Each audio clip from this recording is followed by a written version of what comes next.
بسم اللہ الرحمن الرحیم۔ شروع کرتا ہوں اللہ تعالیٰ کے نام کے ساتھ جو بڑا مہربان نہایت رحم کرنے والا ہے۔ سیدنا انس رضی اللہ عنہ نے کہا کہ رسول اللہ صلی اللہ علیہ وآلہ وسلم نے سیدنا ابو طلحہ رضی اللہ عنہ سے فرمایا کہ ایک لڑکا ڈھونڈو جو ہماری خدمت کرے۔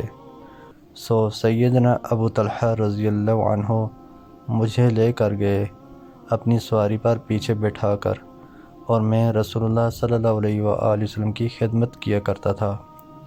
جب آپ صلی اللہ علیہ وآلہ وسلم اترتے تھے، پھر ایک حدیث میں کہا کہ پھر آپ صلی اللہ علیہ وآلہ وسلم تشریف لائے، یہاں تک کہ جب کوہ احد آپ صلی اللہ علیہ وآلہ وسلم کو دکھائی دیا تو آپ صلی اللہ علیہ وآلہ وسلم نے فرمایا، احد ہم کو دوست رکھتا ہے اور ہم احد کو دوست رکھتے ہیں۔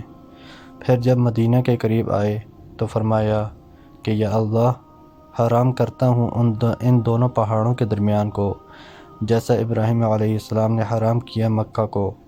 یا اللہ برکت دے ان کو ان کے مد اور ساغ میں۔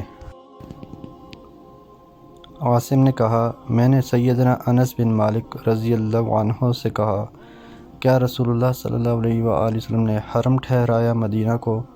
کہا، ہاں، فلاں مقام سے فلاں تک۔ سو جو اس میں کوئی بات نکالے یعنی گناہ کی تو اس پر لعنت ہے اللہ تعالیٰ کی اور فرشتوں اور لوگوں کی، نہ قبول کرے گا اللہ اس سے قیامت کے دن فرض نہ نفل۔ اور سیدنا انس رضی اللہ عنہ کے بیٹے نے کہا، یا جگہ دی کسی نئے گناہ کی بات کرنے والے کو۔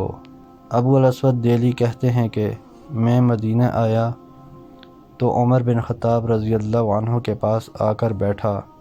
اتنے میں کچھ لوگ ایک جنازہ لے کر گزرے تو لوگوں نے اس کی تعریف کی۔ عمر رضی اللہ عنہ نے کہا، واجب ہو گئی۔ میں نے عمر رضی اللہ عنہ سے پوچھا، کیا چیز واجب ہو گئی؟ تو انہوں نے کہا، میں وہی بات کہہ رہا ہوں جو رسول اللہ صلی اللہ علیہ وآلہ وسلم نے کہی ہے۔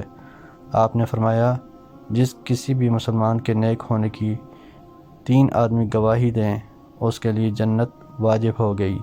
ہم نے عرض کیا، اگر 2 آدمی گواہی دیں؟ آپ نے فرمایا، 2 آدمی بھی۔ ہم نے رسول اللہ صلی اللہ علیہ وآلہ وسلم سے ایک کی گواہی کے بارے میں نہیں پوچھا۔ محترم دوستو، اللہ تعالیٰ سے دعا ہے اللہ تعالیٰ ہمیں ان حدیث پر عمل کرنے کی توفیق عطا فرمائیں۔ اللہ تعالیٰ ہمیں دونوں جہانوں میں کامیابیاں عطا فرمائیں، آمین یا رب العالمین۔ ویڈیو کو ثواب کی نیت سے زیادہ شیئر کریں۔ جزاکم اللہ خیرا کثیرا، والسلام علیکم ورحمۃ اللہ وبرکاتہ۔